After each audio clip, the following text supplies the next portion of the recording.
Hello, everyone, and welcome back to another episode of the MXGP Podcast Show on Vital MX. Just 2 rounds to go now, as the 2025 FIM Motocross World Championship is all but complete. Except we do have two title fights that are very much going down to the wire, one more so than the other, but both are interesting and will be discussed at length on this episode of the podcast that we hope you've come to know and love. And if you haven't, maybe we can get there before the checkered flag flies in Australia. I'm your host, Lewis Phillips, and of course, I want to thank ProX Racing Parts and Polisport for their continued support of all that we do here. It's much appreciated. We'll have more from them a little later on. And I want to thank my co-host, who's here once more. It's the author of Motorcycle Grand Prix Insider Stories. No, I've messed that up again, haven't I? No, No. that's all right. Motorcycle Grand Yeah, you Prix got it right. Insider Yeah. Stories from World Championship Racing. It's Adam Wheeler. It's so cumbersome every time you say it. You don't need to thank me, Lewis. We're a partnership. We're a team. We just crack on and do this. In Okay. fact, I would like to extend my thanks to you for doing this podcast while clearly under the weather. It sounds like you are, engaging in some aquatic activities. Yes, people are going to say, wow, it seems like Lewis is always under the weather, but life's hard. um, no, obviously, well, I've got like Epstein-Barr on mono or whatever else. So obviously that means my immune system is fucked at the moment. So I'm just wobbling through life. And here we are Well, discussing, as long as you don't have an absurd hospital bill from this one, oh, then you'll be all yeah. right. So, you said, why am I sick? And I said, I think stress. Well, I had what I had paid all of my hospital bills, and the last bill I paid, which was like $900, I rung them and they said, "Yeah, this is the last one. We can see on the system, like there's nothing left." So I was like, "Okay." And then last week or the end of the week before, randomly got an email, "Your new balance is available." And I was like, "Sorry, I didn't realize I would have a balance at all." Another 3 grand. And I rung them and said, "I thought I was done." And they were like, "Oh no, this is from a different company now. You're done with Oh, mate. us. You're not done with this new company." What's kind of the ballpark figure so far? Uh, I'm probably 6 or 7. Right. Um, and but you got the other stuff going on, so Yes, I don't know what to say that hasn't already been said. it's fine.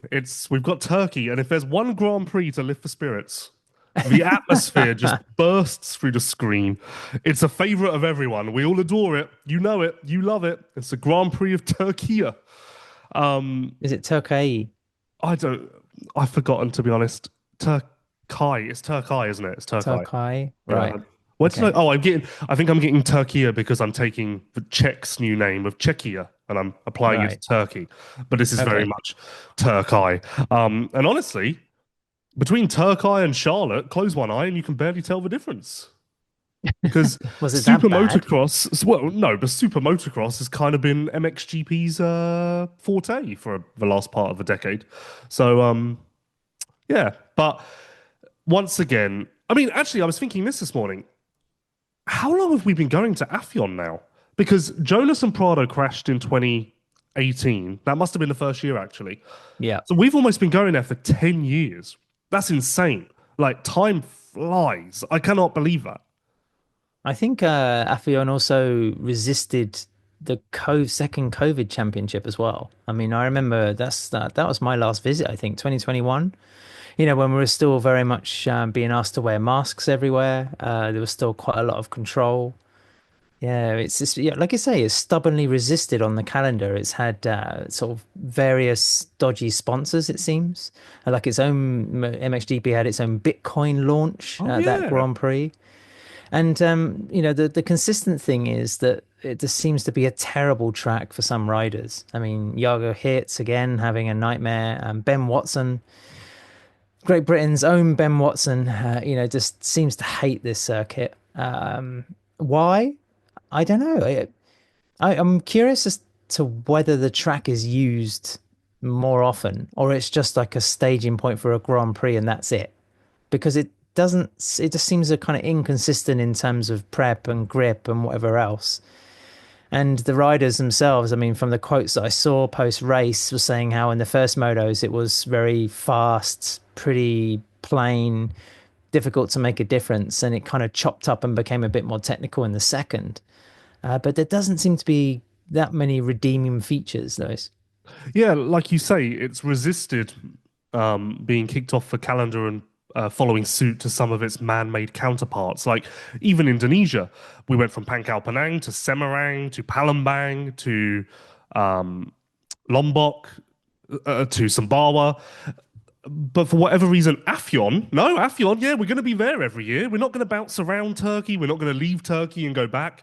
The government, which I presume is government funded, I mean, of course it is, they must just really be quite happy with it, which is Yeah, bizarre it is. because they're not It, getting interest. yeah, it's not like 10 to 15,000 people are packing through the gates. More like 10 to 15 people. To be fair, on the TV, it did look like there was a crowd at this edition of the Grand Prix. And I know in the past the promoters have tried some slightly different tactics compared to your time-honored motocross Grand Prix by actually having a bit of a music festival on the same site, Yep. attracting young people from the area, from the city to, watch bikes, but then also sort of party in the evening. I mean, it's like a formula that's used in other sport events, of course. We don't see it so prominently in motocross. So it is just purely like a regional or a governmental backed thing because, there's obviously not much ticket money there. Yeah, although, as we've said in years past, the music festival is very well attended or has been in the past. So there is interest in events in the area, just not motocross. I can't side with you on it looking like there were fans there. I mean, maybe more than years past, sure, but again, you're talking about a difference between 1,000 people and 1,100 people, I feel. So I don't know, but I mean, it works, I guess. I mean, it's not. I do contradict myself somewhat because it still is one of my favorite GPs as a package. I don't I understand why.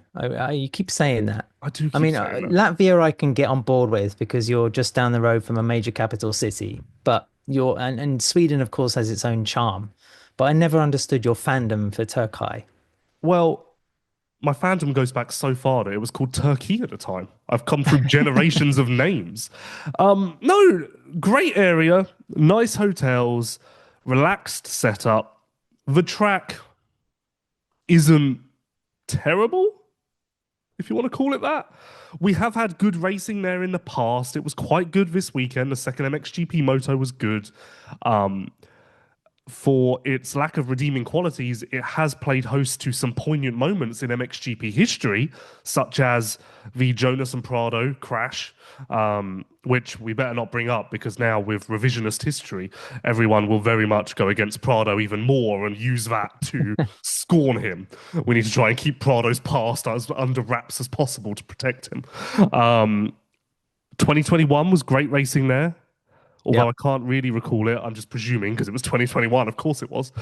Paul's Jonas No, was for the fastest he's 2021 ever been. was 2021, if memory serves me correctly, was like Tony Cairoli, one of his last great Grand Prix outings as a full-time rider in the series. I just have this vision of him like coming through the pack and being part of a four-way dice for victory. It was also when Romain Febvre was leading and slipped off, finishing P4. Those points you could argue or highlight as one of the mini episodes where he ultimately lost the crown, what, by 3 points, Yes. come Mantova. But yeah, you're right. There have been some good races. I mean, helped largely by the track, which, just does seem to be this sort of speed bowl, it has to be said. I mean, the wave section is pretty spectacular as well as it's scary. And it just depends on the prep. I think we've seen it in worse shape, going by the TV pictures than 2025. And of course, we've seen some pretty good championship finales at this round, Lewis. So it's not. Most people will look at it and roll their eyes, especially kind of motocross traditionalists. But I kind of feel that there's been worse tracks, and obviously it has a longevity. The people in Türkiye and Afyon must be paying their bills. Yeah, there have been worse, and I think that's part of Turkey's downfall because there have been man-made flyaway races that are great. And if you give me a minute, I may be able to come up with one. And in contrast, there have been man-made flyaway Brazil, races. Sorry. Brazil. Yes, there we go. And Qatar, I love Qatar as well. Um, and then there have also been man-made flyaway races that have been terrible. And those two categories dominate headlines, whereas Türkiye is just anonymous. And I think that means when it does come around each year, you kind of go, oh yeah, why do we have this? Whereas at least the terrible ones are so bad, they're almost laughable. This is just like, it's just one of the venues. I will say that I Well, do think that it's very much maybe the worst Grand Prix as far as translating to a television screen because the circuit is so fast, the way it's prepped more often than not means there aren't many passing opportunities or areas to make up time. So when you're trackside watching the timing monitors and people are taking tenths out of each other, it can become quite fascinating. It's almost like a different form of racing. Well, I remember one of the 2021 races, there were five riders effectively following each other, and there wasn't really any passing, but seeing the intricacies of sector times and lap times was quite thrilling. Unfortunately, as is the case in MotoGP, MXGP, SMX, a battle in person that is, say, 2 seconds can look quite exciting, whereas on TV it looks like a million miles apart. And I think that's where Türkiye falls down as far as watching it on MXGPTV.com, which is running a new yeah. promo at the moment, which I can't tell you much about because I forget what it is. But that will serve me well at some point in the future that I can say I said that. So Right. What are you talking about? Um, yeah, I agree. And largely, I think most riders will say it's pretty tricky to pass. There's kind of like a one-line nature to the track. I'm not too sure what you could do about that. It seemed like stormy conditions over the weekend, sort of spots of rain here or there, which would have helped again because, Türkiye does become a little bit of a dust bowl with the heat and the kind of exposed location being right on the plain there next to the city. So overall, Lewis, I just think somebody like Lucas Coenen should be made to have a bad start in at least one of the motos because then his plight to come through the pack provides some great entertainment as we saw sort of in that second moto. yes, indeed. But a great entertainment was, of course, stood on the shoulders of the great Jeffrey Herlings, who has won his second Grand Prix in succession, rebounded from the broken collarbone, is now back to his best. And this is the main takeaway. Well, first of all, a stat to complement the takeaway. He's a five-time winner, I think, at this venue. So who would have thought? Because I think of all the tracks, this is probably the one that people would least associate with Jeffrey Herlings, mainly because it's start dependent and everything else that follows the start. But the stat I'm most curious about, if Herlings wins out, which is only 2 races, more than possible, he will be the winningest rider in 2025. And what does that do for the narrative around the eventual champion, the way we look back on the 2025 season? Would Herlings winning out and therefore being the winningest rider in 2025, would that be to the detriment of 2025 MXGP? Totally no, not. I don't know what the correct phrasing or vocabulary is No. for that, but I mean, he's won 4 GPs now, despite sort of, the interrupted nature of his season. And so if he does win the remaining two, that's six. But then, we've had this fantastic duel, which is only still separated, points that between Lucas Coenen and Romain Febvre, they've been chipping away points at each other, whether it's through the Saturday qualification heats or the motos on Sunday. And it's becoming more and more tense, obviously, as the sort of championship winds down. And Herlings is removed from that sort of precious scenario. I think we last saw it to any intense degree in 2021. And, we saw he was capable of making mistakes, if buts and maybes, but the last round happening in Mantova in the sand, I mean, that sort of fell, you could say, into Jeffrey's favor. If it had been a season finale in Türkiye, then it could have been pretty juicy. But as you say, Lewis, Paul Malin, as ever, the great statistician of MXGP, saying, Jeffrey's won there 5 times. And I found his claim that, Dutch riders are not so great on tracks like that to be utterly bizarre because Herlings has won in pretty much every condition, whether it's deep mud, rutty hard pack, sand, of course, he's mastered everything. So it's still a bit of a strange claim to make, but I think you nailed it in your previous comment by saying it was start dependent. And Herlings so far in the last couple of GPs has been right there with his starts. Yeah, first of all, how dare Paul say that about my Jeffrey? He's brilliant on every surface aside from Anaheim 1. But aside from that, he can win anywhere and he's just brilliant. Um, Second of all, yeah, the starts is weird. I don't know why Jeffrey can't figure out starts for 15 years of his professional career, and then allegedly he's getting to the end of his KTM tenure, and he's suddenly Jorge Prado. Makes zero sense. Makes absolutely zero sense to me. But it's working. I mean, starts like this could have changed the narrative of the 2024 title. And to that point, even more surprising to me is that I jogged my memory a little bit, and last year, despite racing every Grand Prix, Herlings only won 4 times. So he's matched that total in a season that has arguably, or not even arguably, has undoubtedly been much more turbulent, horrific, all of the above, as far as injuries and setbacks and whatever else. Again, is that an outlook on the competition in 2024, Herlings guys are Prado, and in 2025? I don't know. I don't think that you can just dispute that what Herlings is now doing to end 2025 is, again, to the detriment of 2025 MXGP and the eventual champion. I think that when we look back on this series in 5 years' time, if Herlings is either the winningest rider or joint winningest rider, I think that will spark the narrative of, oh yeah, if he didn't get hurt. Oh yeah, well of course that would have been another one of those titles that Jeffrey would have won if he didn't get hurt. Like, it files it into that category, rightfully or wrongfully. It just gets placed there because of the overarching power of that stat. Yeah. Okay, if he wins the final two GPs, he wins six. But I mean, there's been what, 5 winners in MXGP so far this season, and Lucas Coenen and Romain Febvre each have 5 wins. So it's not as if somebody's gone on a complete tear and say if Febvre loses the championship, it won't be, because or he's won like a ridiculous amount of races and it should have been his, and it's been a catastrophe when he hasn't been P1. I don't think that's the scenario. I think we've been lucky this year that Coenen has been amazing to rise to the level that he has and made a real sort of contest of it. I mean, this is going to go down to the last moto, isn't it? I mean, what's currently the point separator? I don't have the number to hand, but it's like Yeah, I forget, 28. to be honest. Oh, is it just, it's around the 30 point mark. I mean, it's just over a moto, and we have what, 4 to go plus the qualifying races. $26.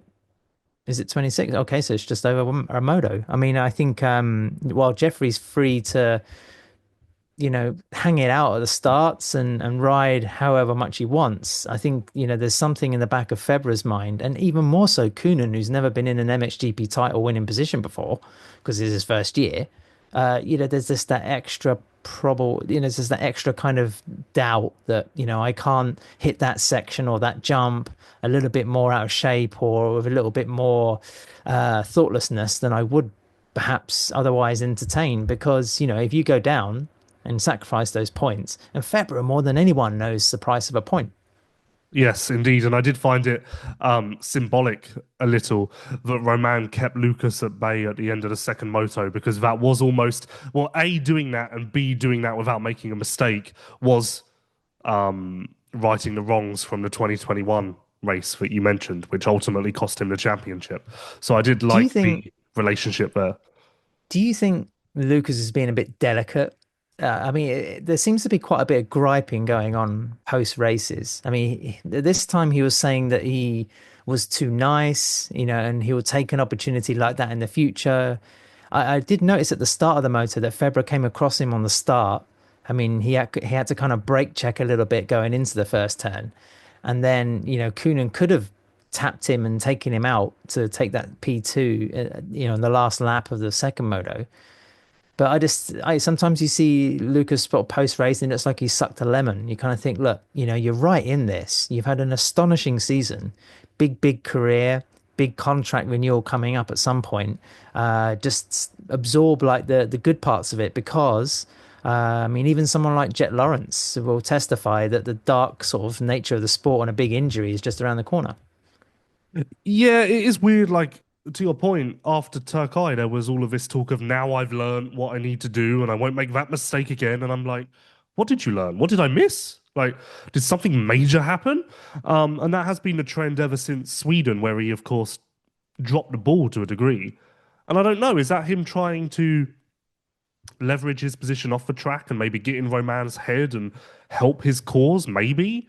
Is it just cockiness and like, hey, I want everyone to know that I am the man? Maybe. I don't know. it is weird. It does seem like the comments are much grander than the catalyst for those. Yeah. And one thing as well that stood out for me from the MXGP races in Afyon is that, you know, sides bystanders, if I can call them those, with total respect, like Jeffrey Herlings, Tim Geiger, to a degree, Maxime Renault, could really have an influence in the swing of this championship, which is a complete contrast to MX2 because the gate again looked pathetic. In front, just put some fucking tough blocks or something across the empty gates. It looks terrible. Find a solution. If you know there's only going to be 15 riders in the gate on Sunday, just do something to try and tartan it up. But yeah, I mean, Andrea Adamo, I mean, we're bouncing to MX2 now, but if someone makes a mistake in MXGP, if Lucas goes down on the first corner, maybe Lucas is a poor example because he's been charging back so efficiently recently. If Roman has a mistake, then he's not going to be getting as many points as, say, a Kai de Wolf, who's also been, pretty strong in the last few motos, or like a Simon Längenfelder. It's the margin for error is a bit bigger, or I should say, oh, it's more narrow in MXGP compared to MS2. Yeah, I would agree with that. Febvre still your favorite, of course, or not, of course. Yeah, I'm going to say yes because I've been saying yes all along, but it's really tight, isn't it? I mean, we're I mean, yeah, but coming two down to rounds. one mistake. I mean, I love the irony of it because the rider who's looking more and more like he's able to snatch a win now is Geiger on the Honda, and the next track we go to is China, which after a fantastic season in 2024 was when he suffered the most and ultimately lost the championship to Prado. So Geiger now is in a position where he's ready to win again based on his speed in Turkey, and it could come in China, and it could come at the detriment of the year-long plans and ambitions of these two guys. Yeah, and let's not forget that China last year, similar sort of date, the first day of action was cancelled due to a monsoon. So I don't think there's anything of the sort this time around, but you never know. So Yeah. anything can happen. And who knows what Australia's climate has to offer. I honestly don't know what Darwin is like this time of year. Um, yeah, but I no, don't know. Are 26 points, you 2 rounds to go. It's going to take a minor miracle for Lucas to do anything.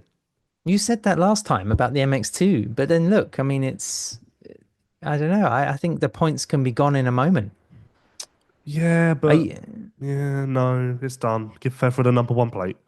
I think there'll be a lot of people within Kawasaki crossing everything that Febvre can do something here because that brand definitely needs a boost of positivity in the off-road world. I just wonder what you thought, Lewis. Are you willing to put any money on this thing, or is it?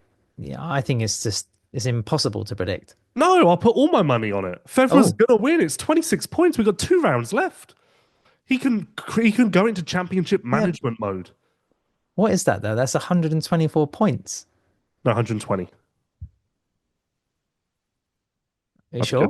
I think you're doing MotoGP math again. Am I? What, the 12 points for 10. races? 10. 10 for qualifying. 50. Are you okay, Adam?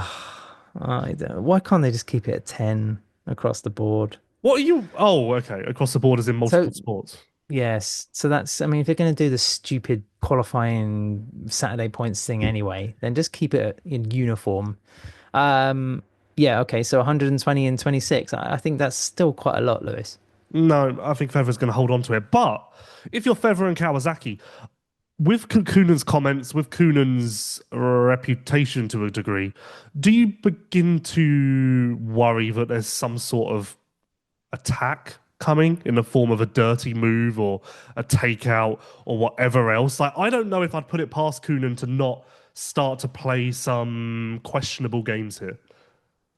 I no, I mean, if you forgive me for saying, I think you're a bit wide of the mark of that one. I don't think Lucas will resort to that. Which would Well, now also be he's learned. understandable What does given that his mean? Now he's age. learned. Has he learned that he needs to do that? I don't know. Yeah, can you imagine winning the world championship by taking out your rival in the last moto of the year? I mean, it's just going to be stained, isn't it? Yeah, the check was still cash.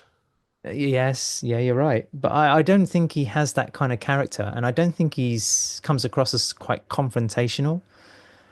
It's a little bit like Herlings in that respect, where sometimes they can, talk it up and there's the bravado, but then, it's not really in their nature. I mean, I wouldn't say that Lucas Coenen is a Hayden Deegan type. I don't, I can't see that scenario coming up. And also Febvre, is much tougher both, on the motorcycle and his physical presence and also mentally. That's why it's such an interesting kind of duel, really, because it is young against old, it's experience versus rookie, it's Japanese against Austrian. It's the kind of twilight years of MXGP, the old school MXGP versus the new era. Uh, it'd be a real shame if it did come down to a clash. Kind of Tom Vial, Jago Hirt style, but. Yeah, I mean, it's both tantalizing and frustrating at the same time because there's no sort of clear form book where you can say, yeah, that's bound to happen. Yeah, because we've never seen a comparison like this, and we've only seen Federer in this position twice, and we've seen Coonan. I mean, last year kind of counts, but he was running it up from behind and was never really neck and neck with Kai in the second half.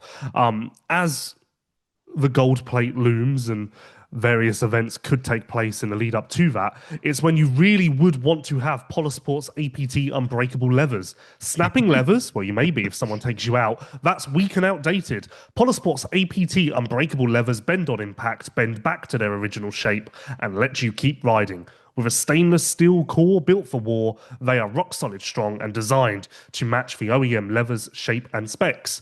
Polisport's APT unbreakable levers stand up to every single challenge. Thank you to Polisport for their support of this very podcast. Before we move on, back to Jeffrey.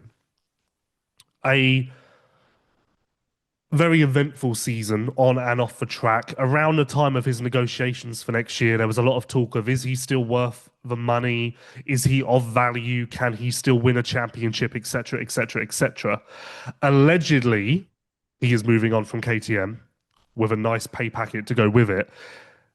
Does what we've seen now in the wake of another collarbone injury confirm that KTM potentially missed the boat by not submitting to his demands, and that allegedly Honda have picked up quite the win here? Good question. I think you have to give 1%, well, 1%. You have to give a small margin or a small slice of comprehension to KTM's perhaps hesitancy or reticence in, signing Jeffrey up for another mega 2-year deal because of the disappointment of the last couple of years where he's been winning GPs and then disappears from the championship at the next GP. I think where the company was and is, you have to sort of understand a little bit the context of where they are in terms of being able to throw money at a guy who's been in their colors since he was 15 years old in 2010. But having said that, they should know him better than anybody and know that he is just an insatiable racing monster. And when he is on a motorcycle he knows really well, with WP suspension he knows very well, then he's unbeatable, like we saw in Türkiye. So yeah, I think there will be some soul searching done at the end of the year in KTM when Jeffrey sort of bounces off, says farewell, and it would be a real shame if that final appearance does come, in Australia, in a far-flung place of the world. I mean, all the better for Australian fans going to watch it, but it's a shame Herlings. I don't know. Can he make a late entry for Team Netherlands? I mean, there was some talk that he could be the fourth rider, but I feel that there's a certain poetry to Herlings coming onto the Team Netherlands squad and then having a fantastic rider Ironman where he succeeded in the past and signing off the KTM chapter in that way. But I don't know if we're talking fantasy now, Lewis. The event needs Herlings more than ever. He Oh, will 100%. Yep. turn the Netherlands into victory contenders, whereas as it stands now, they are podium contenders. I'm so confused because I've had so many different versions. Herlings is the reserve rider.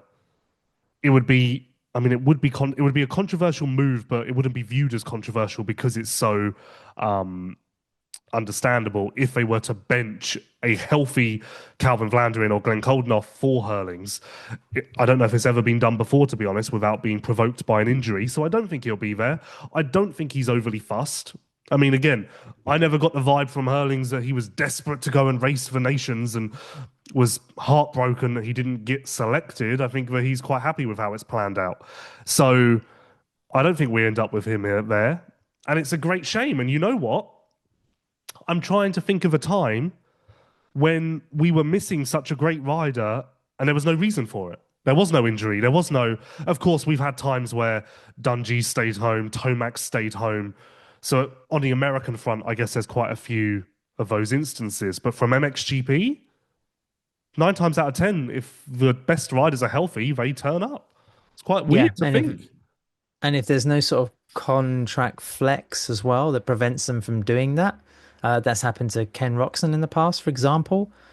Yeah, you're right, Lewis. It's Jeffrey's healthy and he could win the last 3 rounds of MXGP, and he's not going to be representing his country at the nation. So Red Bull KTM, who have sizable presence, perhaps more than anybody else in terms of unification of coordination of logistics with on both sides of the Atlantic, then it just makes zero sense.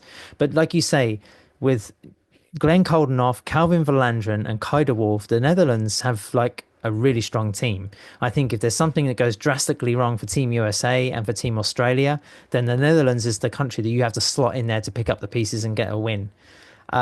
So, it would be pretty rough on sort of both Coldenhoff, who's going for third in the championship, but Herlings can still catch him. I mean, I think mathematically it's still possible. But like you say, you don't really leave a rider and a name of that ilk at home. I do think Herlings will get to fourth in the championship. He's only 32, 42, 35 points down on Fernandez in fourth. And again, the fact that Herlings is going to end up most likely in fourth after missing 4 GPs, but then also being a shell of his former self at another 4 as he was recovering. The fact that he can still get to fourth potentially is just absurd. And again, it speaks to Jeffrey Herlings. But no, yeah, I think the Netherlands, as it stands, will be the third place team, and Jeffrey's involvement would make them level pegging with Australia and Team USA. So, And he's already won there. He's already found a checkered flag. I mean, that kind of experience as well shouldn't be sniffed at. I know the track is probably going to change compared to what Herlings race in the AMA Pro Nationals, but I don't understand the thinking there. Yeah, maybe it also has just this decision has sprung from a conversation with Jeffrey himself, and maybe he is indifferent to doing it. Knowing Herlings and how, and you can tell this by some of his very few personal Instagram posts. He's a person who has quite intense FOMO.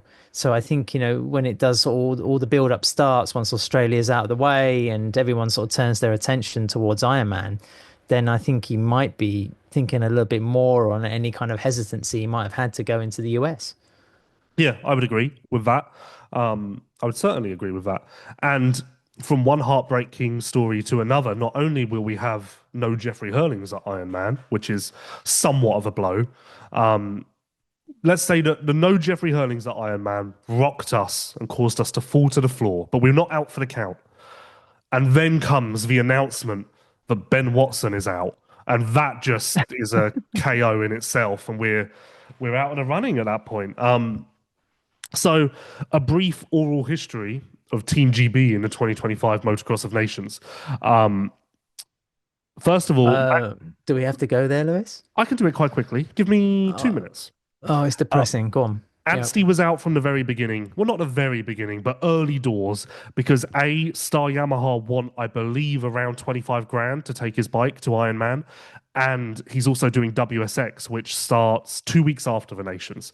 So between Team GB budget and the fact that Anstey kind of has another focus to prioritize, it was just out of the question early on. So Anstey hasn't factored into Team GB for 2 months, let's say.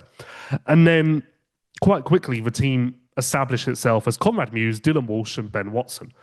And that was, I think I said it on this podcast like a month ago, that was the plan. And those who look at the provisional entry list would have seen that Team GB was entered under that um, thinking. Guys. Yes, there we go. Um, so last Thursday, or maybe the Thursday before, the riders got the message like, you've been selected, PR's going out tomorrow. Look forward to it. Don't announce it until then. And then within the 24 hours before the PR was going to come out, Ben was going to use a Beta USA bike to save money. Um, for what I don't really understand why or who or how, but the Beta USA bike quickly became unavailable right before the PR went out.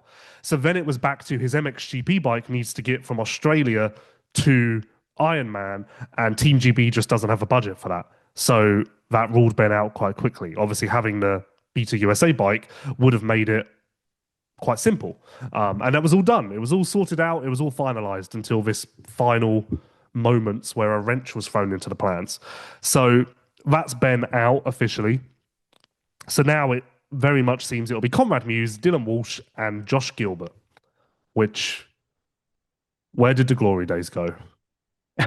But you have to give respect for the guys that are going to be wearing the Union Jack for going. This is also something I think you can apply to various nations who take on the challenge of going to the race. But like you say, the glory days are firmly in the past, Lewis. And I have this feeling overall that the ACU or whoever's responsible for British motorcycle racing presence on an international stage needs to take a big, long look at what is going on, because the situation just seems quite critical across the board. I mean, okay, there's some very high profile and capable races in World Superbike, but in MotoGP, is nothing. Sort of Moto2 Grand Prix winner and sort of a leading protagonist in that series, Jake Dixon, is about to leap into World Superbike, and it leaves British presence in sort of the largest and most high profile motorcycle racing series in the world threadbare. And in motocross, as you can see, it's just sort of there's nothing. There's nothing in EMX 250 or EMX 125. By that I mean riders or athletes to get excited about, and it's just a little bit unacceptable, I think, for a country that seems to have quite a strong national series. I wonder where the onus or the motivation is for people to pop up and push these people to get to the continent, to be able to show what they can do, to not be so insular.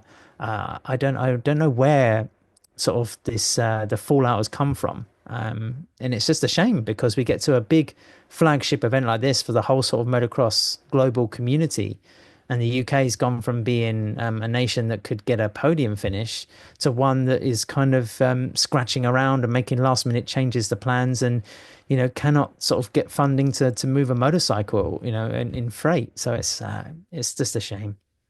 Yeah, at this point, Team GB is very much in with Latvia and Sweden, and like as one of those 9 to 14 nations that are just battling about and there to give it a good go. Whereas not too long ago, well, Ben won the MXGP overall in 2021. That wasn't long ago at all, actually. Closer than you'd think.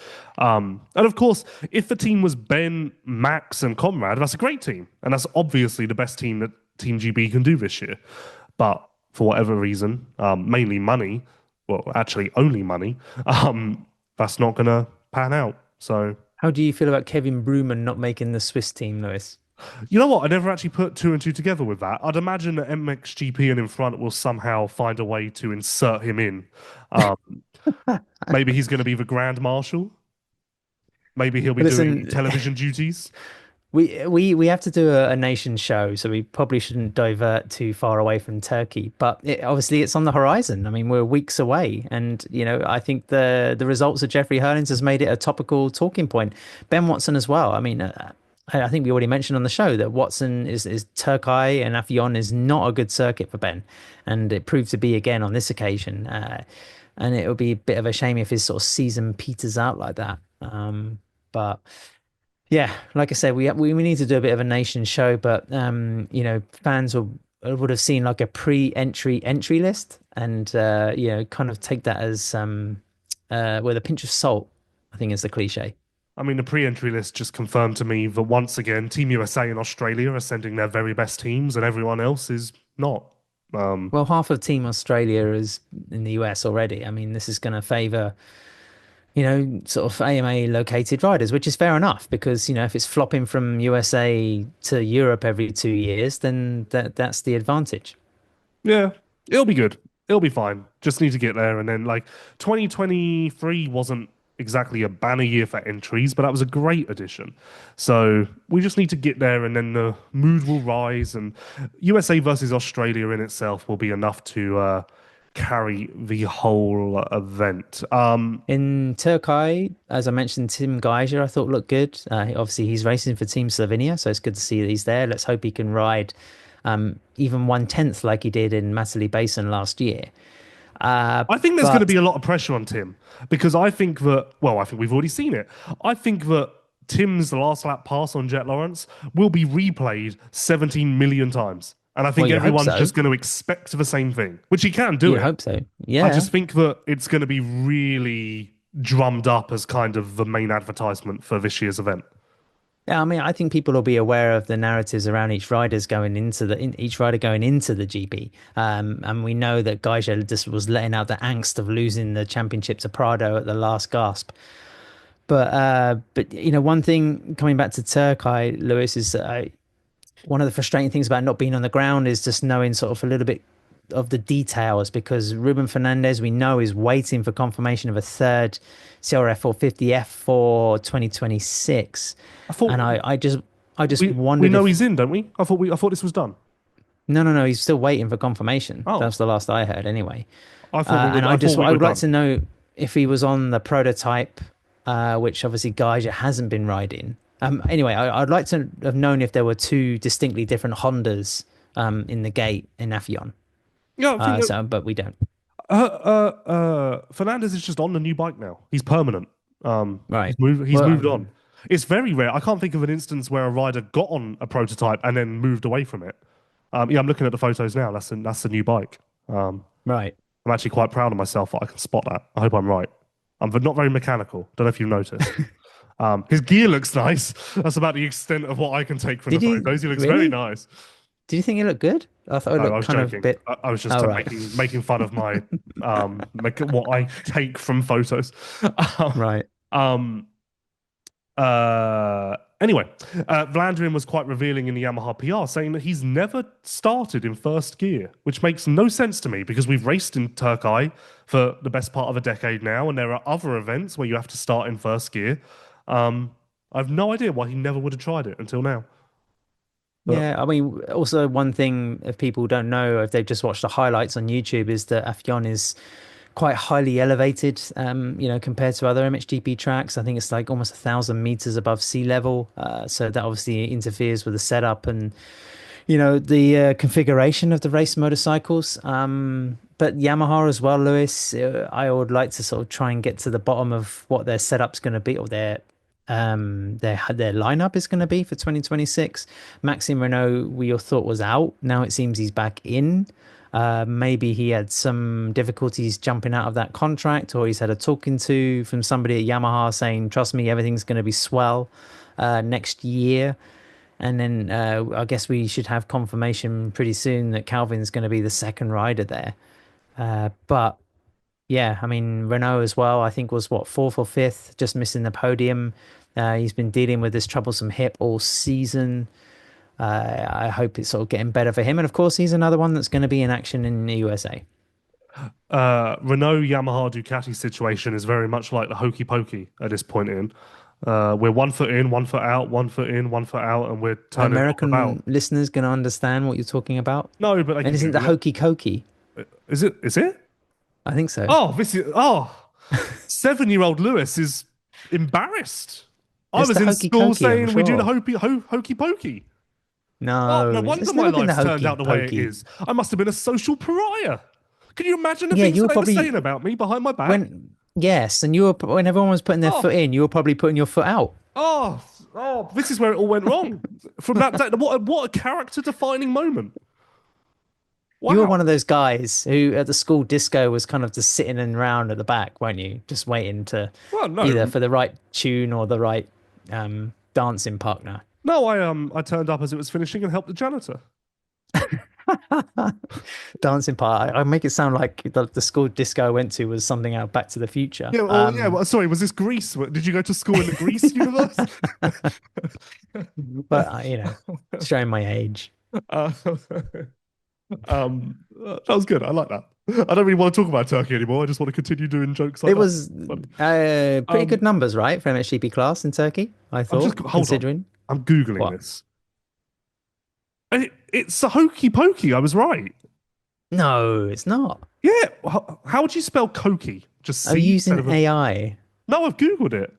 Okay, the hokey cokey is a participation dance, so that That's would be it. that. But then when I Google hokey pokey, it comes up with hokey pokey, the kids' dance song. Is it? Wait, hold on. That's the song, but The maybe the hokey dance is the hokey cokey, cokey. the hokey cokey is known as the hokey pokey in countries outside of the United Kingdom. Yeah, but you're Why? British. Yeah, I know, but that still means that I'm technically not wrong. Like, if we were in a court of law right now, I'm just sneaking through as being correct. No, no, no, no. It's the hokey cokey. If you were Australian or American, I'd let you off. But you went to Mm. the same crappy discos that I did and did this dance. So there we go. Yep, I with the, stand with I the broom at stand the end of the night. right, Um, sweeping up the glitter.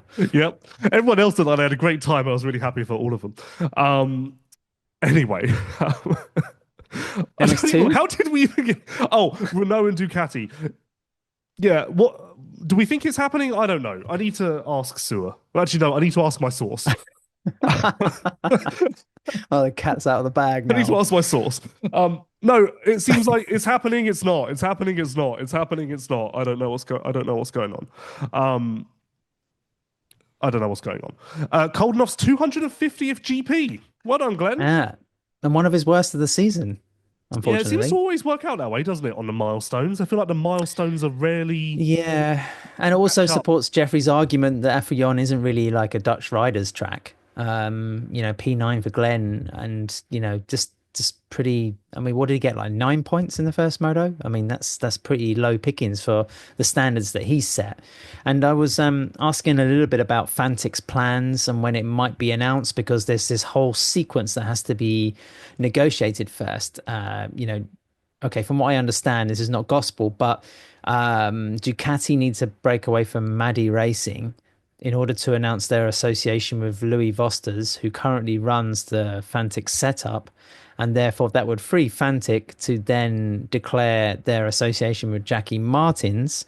Although the hot rumor is that Glenn Koldenhoff is supposed to be riding for Jackie, which would mean a minimal kind of change for Glenn because he would be steering the same motorcycles from a team that's based largely in the sort of same area. Then it's not going to happen. So American fans might still see Glenn attempting a summer of SMX, but only the motocross. I haven't spoken to Glenn in a couple of weeks, so I don't know how it's progressing. But yeah, those appear to be his options. But I would, you say it's barely a move. I just don't like it. I think that it sounds like it's going to be a very smooth transition and not much change. I just think that the Wilvo to the Jackie Martins will be quite. There'll be a couple of surprises in store. Let's say that. And also, how funny that we've ended up in this situation because, of course, 11 years ago, it was the Wilvo Jackie Martins Husqvarna team, and now they are transferring a white bike of different Yep. origin. How cute that is. Anyway, yeah, I just feel like I don't think Fantic brings a lot to their operation from a financial point of view. I don't think they're coming in and going, let's go racing, boys. What do you need?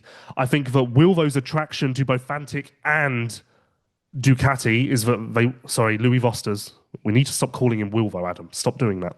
I didn't. I know, but I don't like to be, I don't want to put the blame on myself. Hokey pokey racing. Um, um, now you've done it. Lewis, I I disagree. I'm back. Jackie Mines has amazing experience. He has like 30,000 small sponsors as well to make that team run. I think you're correct. Fantic obviously are nowhere near the level of the other manufacturers in the championship. They're probably on a level with Beta. So it's not like they're going to be bringing millions and Jackie's going to be able to have waived a contract under Jeffrey Herlings' nose. That of course is not the situation. But if Glenn Coldenhoff has no other viable options, which seems kind of amazing really if he's going to be finishing third in the World Championship. Then does that also say something about the state of the championship? That Ruben Yes. Fernandez is still waiting on a deal, that Glenn Coldenhoff is still waiting on a deal, that Calvin Verlandren could potentially be out of a factory ride, and these guys are all within the top 5 or 6 of the series. Yeah, I don't know what happens with Fantic. I just think it's not so much a comparison of Fantic versus other manufacturers. It's a comparison of, again, Louis Vosters versus Jackie Martins. And I think that Yeah. Okay. from a training perspective, from a practice mechanic, practice parts, all of that sort of outlay, I think that Louis Vosters can give Glenn Coldenhoff the tools to do what he's doing, which is brilliant. And I don't know if Jackie Martins can. And I think that I would be very gun shy and reluctantly following the lead of Fantic in this scenario, but I could be proven wrong. Let's Yeah. also not forget it's now been 7 years since Jackie Martins ran a race-winning outfit. Yeah. It's like time moves on, I, and we're not privy to the financial support that Jackie has, but if Glenn was also 23 or 24, I'd agree with you, Lewis, because he would need that direction, which I still think he would get from somebody of Jackie's experience. But Coldenhoff has a well-established routine and system in place. I think it would be a case of will he still have the same kind of technical base that he has now? And will he have the same sort of support group to go racing? I don't think there'll be that much variation between the teams to seriously impact his results. we will see. I think the USA is still on the table. A couple of teams there that would give him a ride, and hey, Gio did very good in SMX, so maybe that will just give riders like Yeah. Glenn and others a little more motivation to jump on a plane. And also, I wanted to give him credit because not only his 250th GP, but his 94th in succession, which everyone gives Jeremy so much credit for being on 90,000 in a row. But second behind Jeremy is Glenn on 94, and 94 in a row is no mean feat. So Yeah. I think that's even more impressive than the 250 starts. Um, And it's also coming up that he was the inaugural Chinese GP winner. yes. Which also funny how that was so long ago now. 2018, I think. 19. 19, yes. Time moves to Yeah, but no of man. course, 18 was the hurling season. So, Yep. Quick little before we move on to MX2. Quick little discussion about Ducati.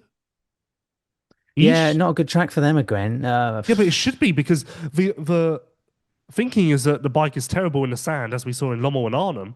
But Jeremy was on the podium at Ernée and Switzerland, so I don't. And then they were great in Argentina. Like I don't think that Afyon is that big a departure. Hard pack like Switzerland and Ernée, fast like Argentina.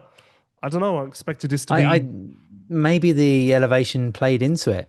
Trying to set up the Desmo 450 MX was a factor. I found the press release a bit woolly. They could have gone into specifics, but then again, I guess they wouldn't if it was like a technical headache for the team.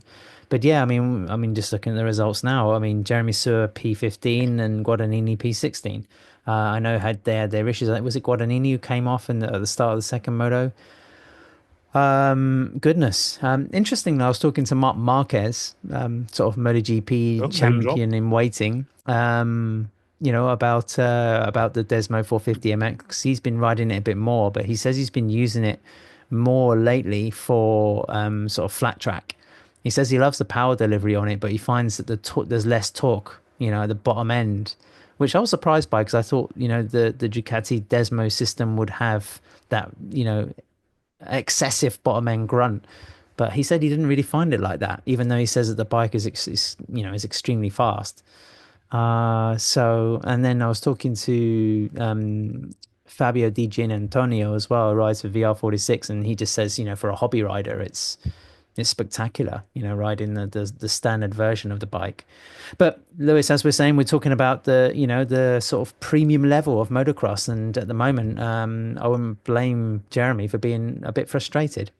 I would just like Paolo Ciabatti to be a little more forward facing with this. I don't feel like we've heard much from him at all, really. And I don't know, I would like a bit of a status update on where we're at, how we feel about the Yeah, I result. think it's sorry to interrupt. I think it's because I think he's in that vortex between the team change and trying to get things set up for 2026. I think, if it was a stable kind of setup,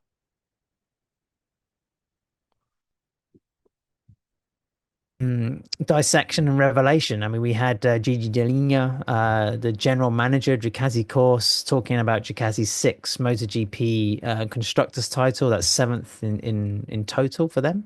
But it's been six in a row now. He gave us sort of a special debrief in the circuit, the Barcelona Catalunya last weekend.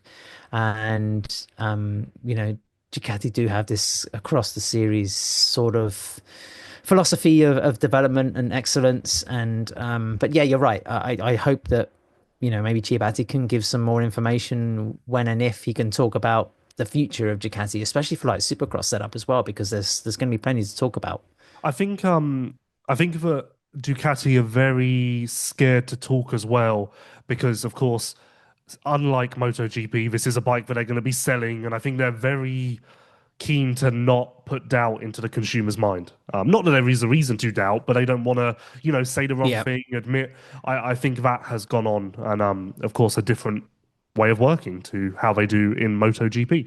Moving Well, on also, to, oh, sorry, go on. very, very quickly, the Desmo 450 MX is a premium motocrosser. I mean, it comes with that price tag as well. So their efforts in MXGP and also in Supercross is purely a brand promotional exercise. It's not that Ducati want to sell 100,000 dirt bikes.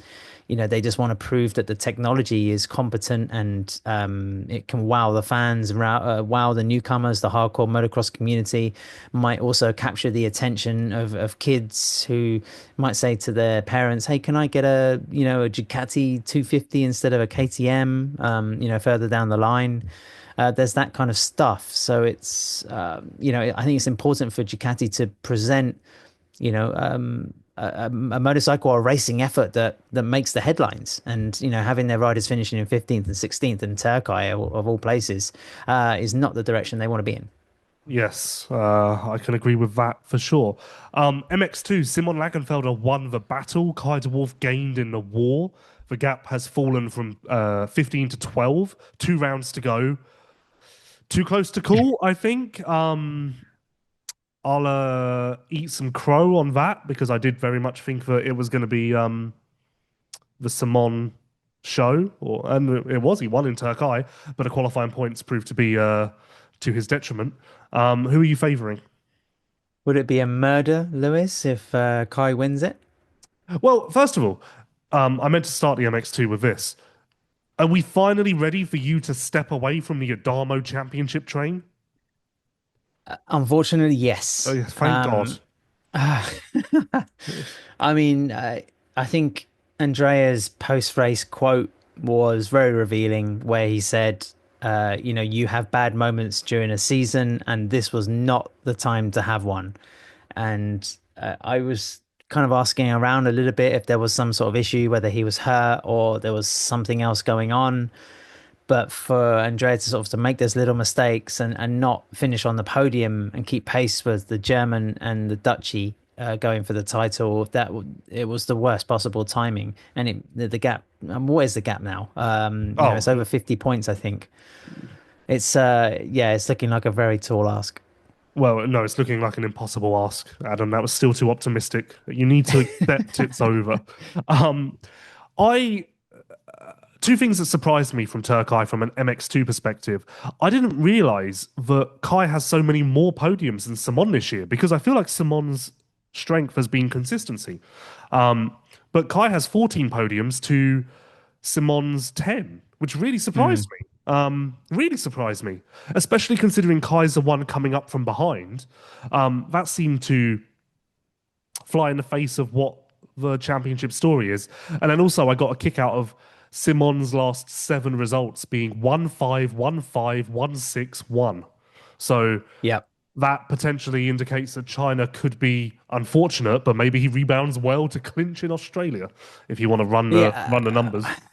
Also, I think one of Lagenfelder's biggest attributes this year has been his resilience. You know, when things have gone against him and he hasn't taken a decent result, then right away he's managed to respond. And that was the case in Türkiye as well. The first moto didn't go great. The second one, he came out as a winner. And if he's able to be that kind of adaptive and maybe react to sort of the threat that Kai poses, then that puts him in a pretty strong place because he still does have a couple of points advantage. And as we mentioned, or as I mentioned earlier on, due to the rider numbers in Afyon, but then again, I guess Adamo is the exception to this. You know, you could make a mistake and come back and get points. And I wonder if that would be also the story in China and, to a degree in Australia, depending on the numbers that we see there. But it's it has pretty much, let's be realistic, whittled down to a duel between Lagenfelder and De Wolf.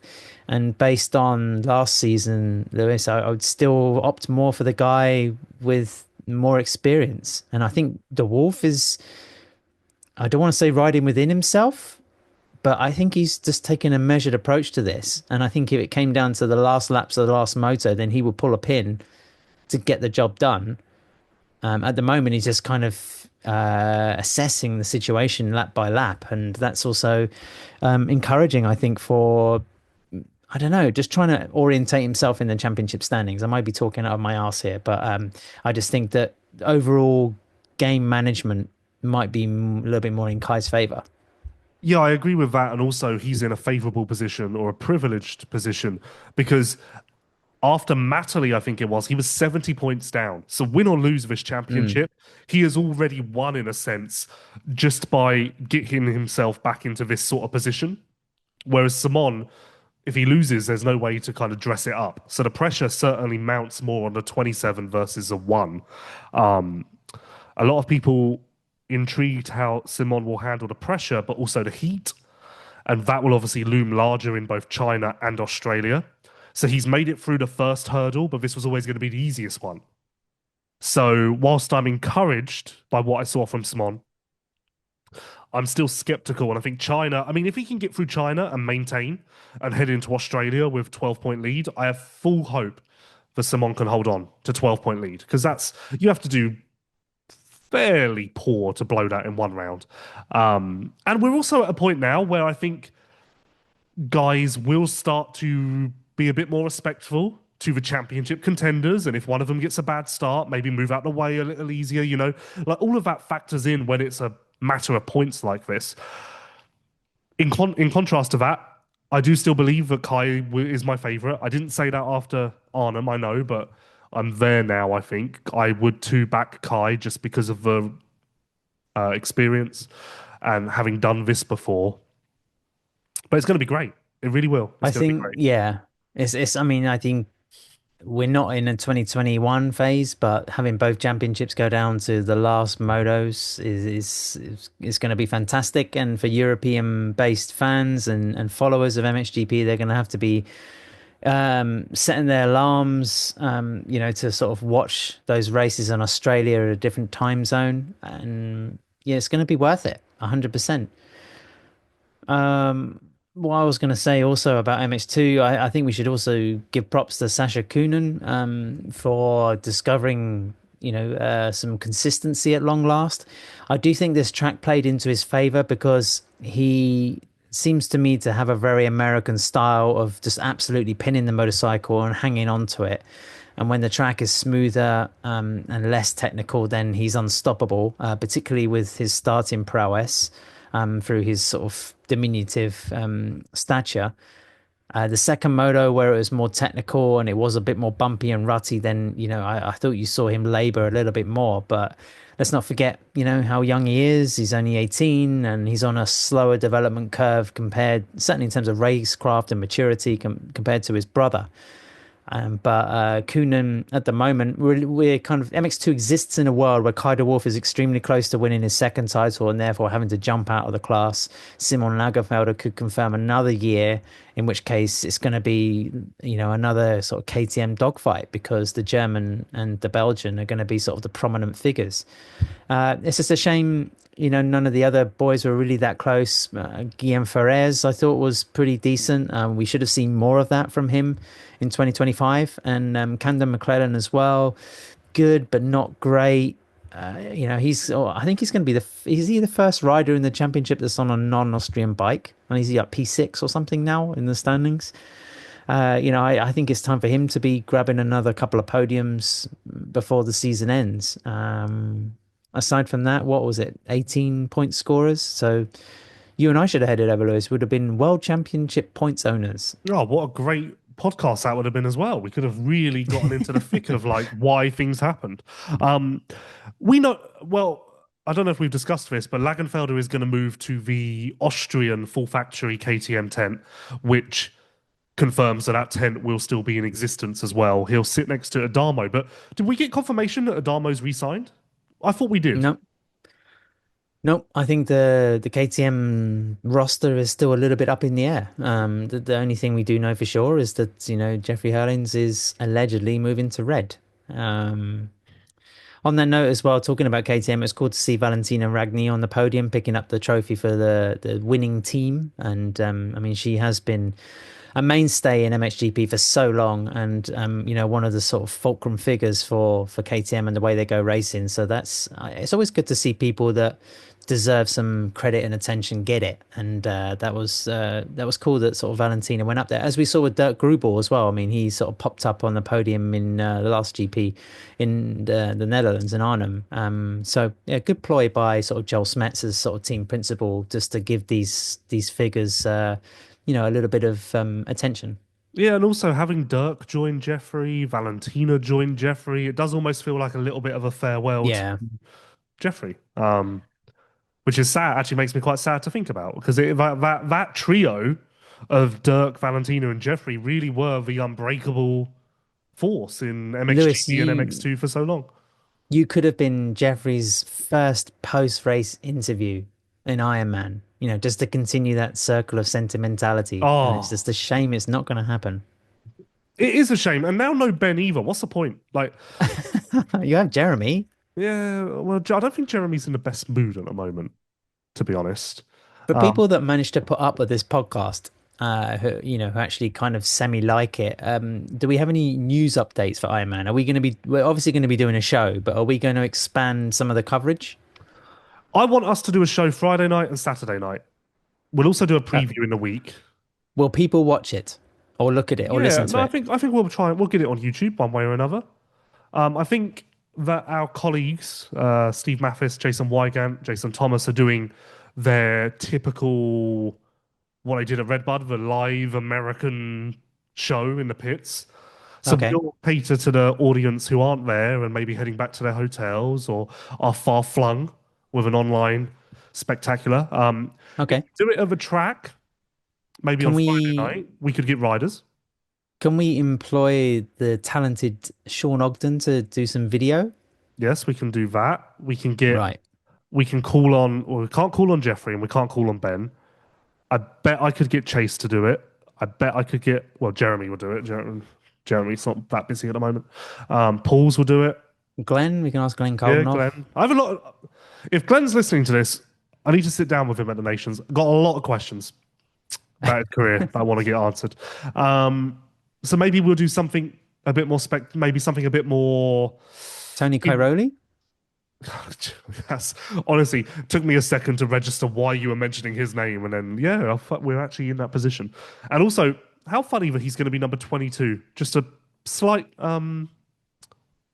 not just a slight move away from his 222. Needs to put some graffiti on those number plates.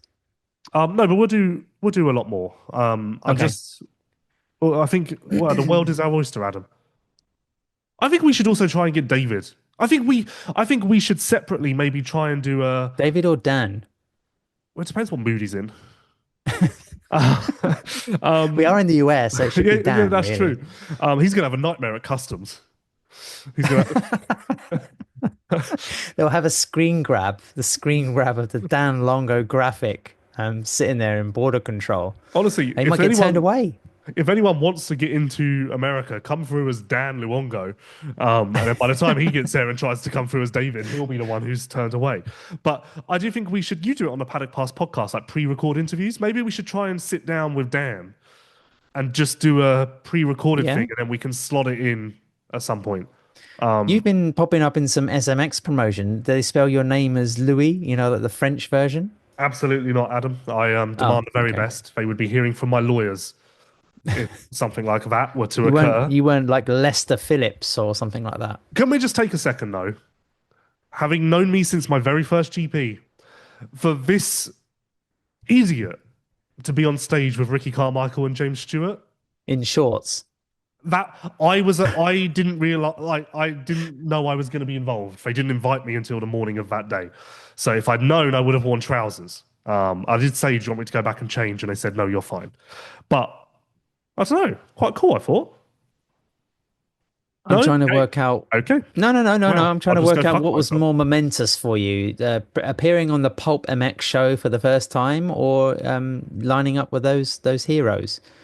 But yeah, Lewis, I was really happy when I saw your photo. I think that was and also I actually preferred the picture of you as a young kid who had been sweeping up after a school disco. I thought that was you haven't changed a bit. Yeah, you look at that photo and you just see a kid with innocence in his eyes, thinking that it's called the hokey pokey, not a care in the world. Little did he know that that would really come back to haunt him. Um, I did have something to say, but I've forgotten. I do have an issue now because Feld put me on stage and realized that I can talk on the stage. They are especially angry with me that I can't ask questions in the press conference and don't understand why.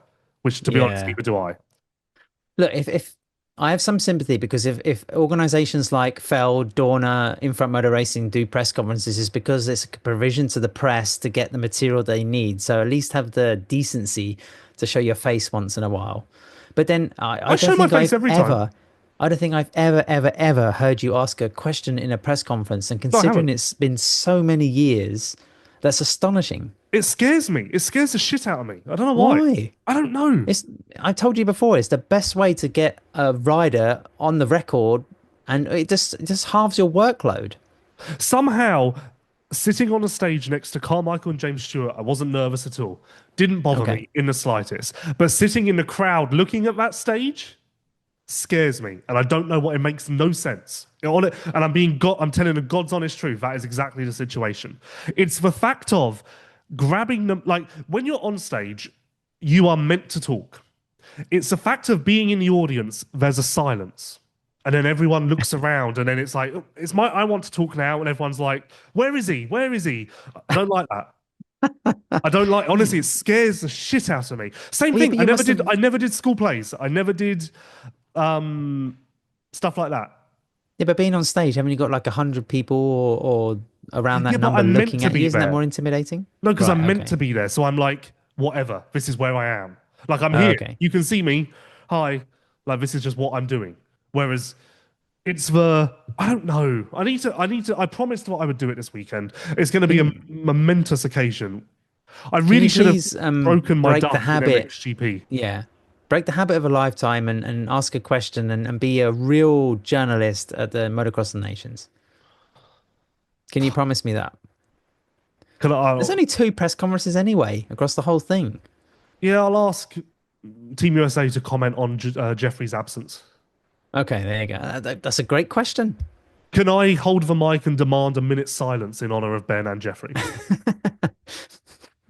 They, they I'd haven't, they like haven't us to do a passed away. 919-minute silence in honor of Ben Watson, who isn't here. I'll Okay, do but that. they haven't. It's not a tragedy. Oh, it is for me. Oh, okay. I had plans, Adam. I had Listen, dreams. listen. I'm sure we're losing many people, but let's just talk about China for a moment because it's a contentious Grand Prix. I think I tried to look it up the other day. I think it's only the third Chinese GP actually. Yeah, I think so. Obviously, I mean, COVID obviously was not the best time to be in China.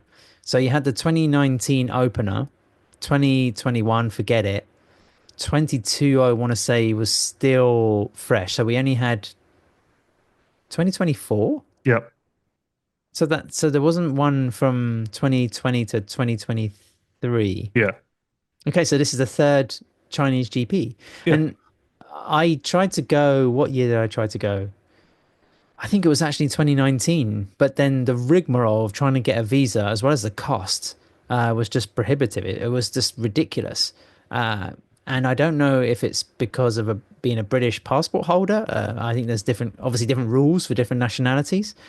But that kind of restriction is just it's just fucking ridiculous. I mean, if you want to take an international series to a country like that, there has to be some sort of assistance there. Anyway, yeah, it seems to be if it's the same place. I think you said it isn't, but I think it No, is no, I think it's in like next Shanghai. I door. don't think it is. Oh, Like I think it's well, it's literally going to be similar ground then, isn't it? yeah, I think it's literally like you can probably see I think you can see the old track. Right. We're just like moving on a little bit. That doesn't I, make much sense. I don't know, maybe I'm wrong. No one I don't claim to be the expert on Chinese affairs. Yeah. Well, I mean, it was a very dark Grand Prix for Tim Geiger in 2024, as well as Liam Everts, who's returning to the scene of the accident that, pretty much wrecked the approach to his 2025 year, the first in Husqvarna colours. So I'll be looking towards those two to get some redemption. But yeah, China again, Lewis, because could be the big turning point of championship campaigns. Yeah, it's going to be worth tuning into for sure. And I actually am curious about the threat of a monsoon. Like, is it monsoon season? Could that happen? I'm genuinely curious now what the weather could hold. I'm Are just googling you, it quickly. do you have SMX this weekend? Yep, I will be in St. Louis, which some say is St. the Louis. Shanghai of America. Oh, okay. I will be in Misano on the Okay, Adriatic coast for the San Marino Grand Prix. which some say is the China of Europe. Um, I've just googled it. Rain Friday, Saturday, Sunday. But what kind of rain? The wet kind. Uh, are we talking monsoon flooding or are we talking Um, just the light British smattering? Saturday I would say light, and then Sunday around 11 a.m. it looks like it's going to get quite heavy, but not Okay. monsoon threat. Again, just for American listeners, do not ever doubt the British when it comes to assessment and evaluation of rainy conditions. We are amongst the world's foremost experts. There is excessive heat in Shanghai at the moment, which we're not experts on. No, we're not Um, experts. Anyway, let me tell you about ProX, by the way. ProX, speaking of the British Championship or the British Motocross of Nations team, Jeffrey Herlings raced the double-header British Championship on the weekend between Arnhem and Türkiye. And in that series, Prox sponsors a YouTube video called the Prox Pit Pass. So you can get a behind the scenes look at everything that goes on in the national championship, etc., with thanks to Prox, because they are supporting the sport at large beyond MXGP into the national championships. They're very prolific at Dutch tracks, sponsoring the Marshall points and whatnot. So actually, open your eyes and you'll see Prox everywhere. Open your mind and head to pro-x.com. Select your ride, year, make, and model to find the best aftermarket parts and accessories for your bike. Braking and wheel components, clutch stuff, electronics, engine, fuel systems, steering, suspension. It's all there. Head over, Okay. have a look. Lewis, as we're coming to the end of the MXGP season, I've got some homework for you. Oh boy. On the next show, I'd like to know your favorite gear look of the season. Does it have to be from MXGP? Yes, this is the Okay. MXGP podcast. I So really that doesn't like include Max Anstey's lumberjack look or whatever it was. that Max Anstey hasn't. Max Anstey will go down in history as always having like the worst gear. Sad.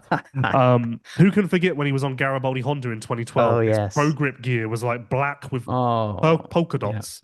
Um, no, I really like the reason I said that is I really like the blue Alpine Stars gear that Jet wore at the weekend and that Chase wore in Iron Man. I love that. But I think Vlanderen Well, wore it, but it doesn't look quite as good on yeah. Yamaha, I blue and think blue. I think Renault's worn it as well, Yeah, blue on if blue memory though. It's not serves. as not the contrast isn't quite I there. mean, also something that stuck out to me maybe because I was watching it with my sort of friend who works for Alpine Stars, Chris Hillard, was that, Lucas Coenen has got the whole City Boots, Tony Cairoli thing going on with the fluorescent look.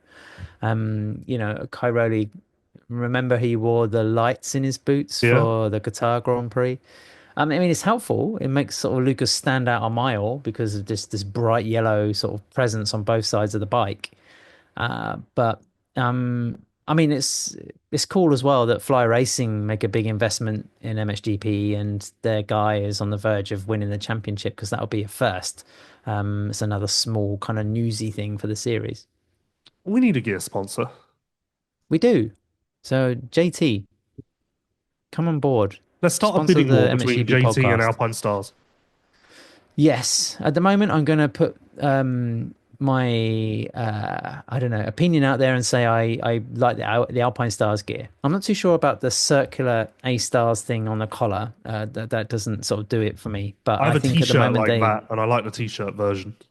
Oh, really? Yes. Okay. Relevant, All I right. know, but But yeah, I think they hold the edge at the moment. But I'm ready to be proved wrong, and I should be going back through some photographs of MXGP this year. That's your homework. And we then should on our do. podcast for China, we have to say what we preferred, and then maybe point listeners or viewers towards photographs of said particular gear at whatever round it was used. This idea is trademarked. If anyone else tries to do this, I will hunt you down.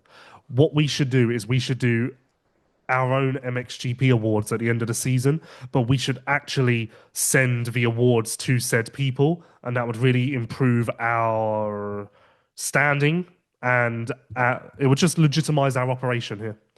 Do you have do you have the budget for that? And two, what would a trophy or award look like? Well, it looked cheap. That's a starting Could it point. should it be like some sort of spiky hair that goes up, Well, you like might have to on be in a charge of this because I'm not shipping it from America.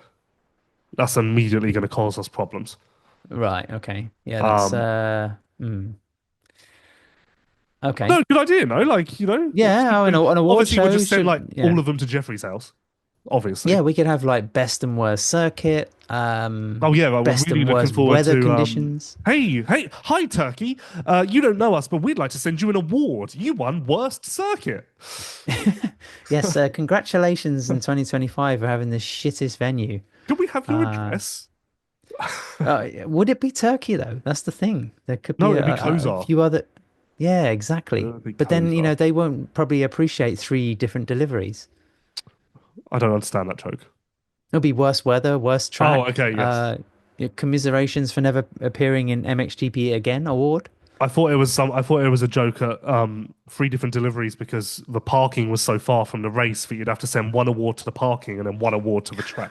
And I couldn't figure out what a third would be. That's where my mind went. There'll be an extra fee for the driver having to, make 40 to 30, 40 miles from the nearest depot to drop off the award. It is an interesting point though. Like something's got to replace the Spanish double header on the next calendar. Does it? I guess Wouldn't it not. be amazing if Kozar's still on the calendar? Oh, I think in front have taken a lot of liberties with the riders and teams. I think doing that would be the final straw. On that point, Lewis, has the provisional calendar ever been this late? I don't know. I seem to remember it being quite late last year. But almost at the end of the season? Yeah, because I almost want to say it was November last year. Oh, right. Okay. I'll have to I go think back and look through the emails. I'm just checking the documents side of the of the FIM website just to see if they've randomly uploaded it because they did upload it by mistake once and it was just sat there and I found it, but not this time. No, not this time. No, not this time. Yeah. Anyway, are we done? We're done. Thank you everyone for watching and listening. I apologize for my voice, my coughing, and I apologize for not being well versed on the naming origin of the hokey cokey. We'll try to do better and make sure that we are on top of all of the valuable talking points for the next episode of this podcast, which will be in 7 days' time, wrapping up the Grand Prix of China. Thank you once again to Polisport and ProX Racing Parts, and we will see you in 7 days' time.